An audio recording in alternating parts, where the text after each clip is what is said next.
What does a record player have in common with a Martian rover? Hopefully, by the end of this video, you'll have an idea.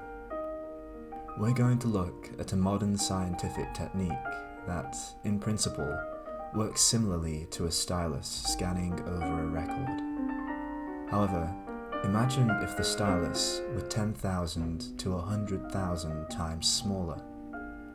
This would allow us to study atoms and molecules that are nanometers across. But just how small is a nanometer? A strand of DNA is 2 nanometers across, whilst a human hair is 50,000 to 100,000 nanometers across. 1 nanometer is to a tennis ball what a tennis ball is to the Earth. Atomic force microscopy is one of the most important imaging techniques used in modern science, and it has been stretching the limits of our current knowledge of the very small since 1986, when Gerd Binning and Heinrich Rohrer won the Nobel Prize for designing this technique. Most imaging techniques use light or other forms of radiation like X-rays or ultraviolet rays, but atomic force microscopes use touch. The device consists of a cantilever with a sharp tip which is scanned over the surface of our sample. This cantilever is like a microscopic diving board and can vibrate up and down. Most surfaces, even if they look smooth, are actually covered with bumps that this tiny tip can detect. This tip is attracted to the surface by interatomic forces, but it's repelled once it gets too close to the surface. These forces cause the deflection of the cantilever, leading it to move up and down.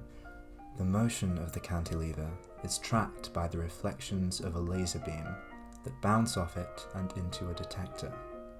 From this, a readout is recorded, telling us the deflection of the cantilever.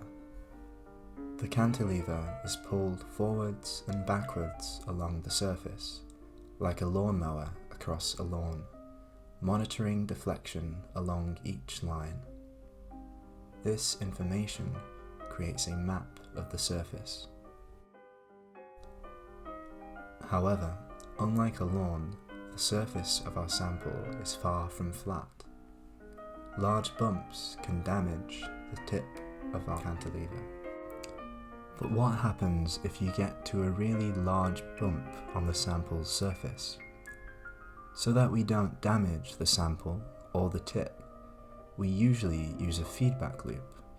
We keep the height of the tip above the surface constant, but we change the height of the scanner.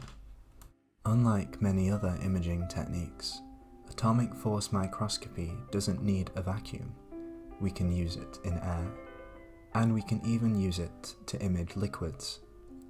The images we get tell us very accurate information about the slopes and the surface qualities.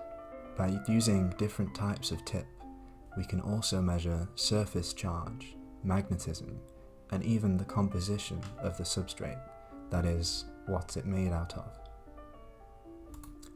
To use another analogy, people have been using touch as an imaging technique for hundreds of years.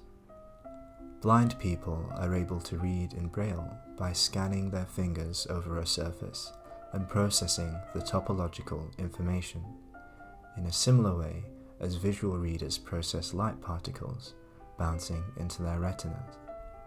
Atomic force microscopy can image electrically conductive surfaces as well as insulating surfaces. We can look at biological samples, cells and molecules. Polymers, semiconducting devices such as solar cells and composites, can also be imaged. There was even an atomic force microscope on the Martian Phoenix rover, where it was used to image Martian dust particles. The widespread adaptability and applicability of atomic force microscopy has allowed it to become one of the most valuable characterization techniques at scientists' disposal today. So, next time you're listening to your favorite record, Think about that stylus scanning across the bumps, and how a tip similar to this is allowing some of the most cutting-edge breakthroughs in nanotechnology.